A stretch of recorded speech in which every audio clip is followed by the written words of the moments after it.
dito sa kanilang konsultasyon at pakikipag-usap.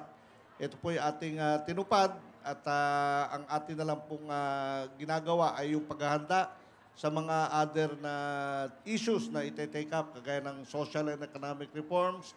At gusto ko lang ma'am ulit ibalita sa ating mga kasamahan dito na for the first time ay nag-agree ang both panels at lalo na ang NDF pumayag na magkaroon ng usapin on this session of hostilities. Okay. Good. Very good, Sunny.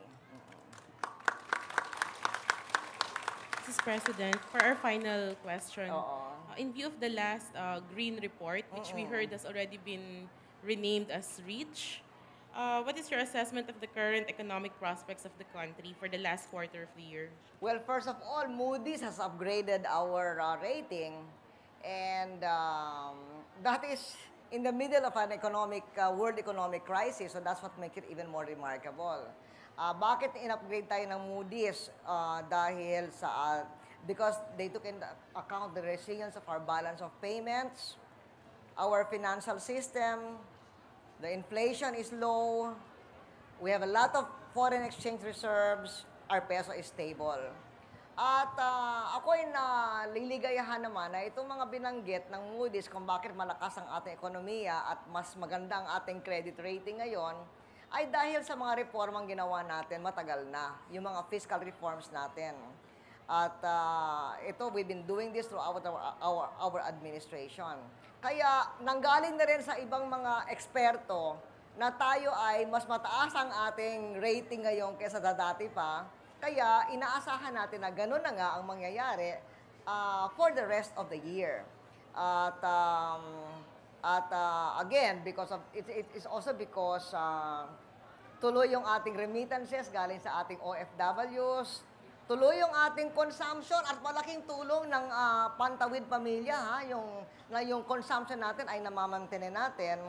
At saka, yung balance of payments natin maganda pa.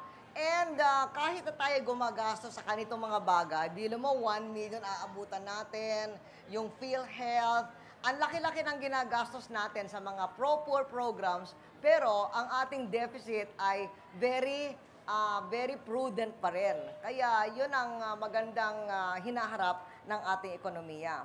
At isang dahilan kung bakit halimbawa marami ang ating pumapasok, hindi lamang dahil sa OFWs, yung mga investments, yung mga call centers. Itong taong ito, $5 billion ang kanilang kita itong taong ito. Yun ang isang dahilan kung bakit ang ating ekonomiya ay sumusulong. Pero hindi lamang yung business process outsourcing, marami pa ibang mga foreign investments ay nagdadala ng pera dito, either bagong investments or expansion. Sama sa Holcim nga tuwa sa iligan ng usa sa ilang mga planta. Ingon ng Holcim, they do not expect any reduction in the demand for cement dahil nakikita nila magandang consumption, magandang construction, so nag-expand sila.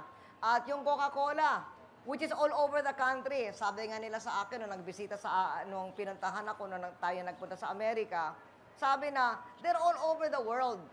And they can put up their expansion anywhere. But they decided to put a $1 billion expansion here in the Philippines.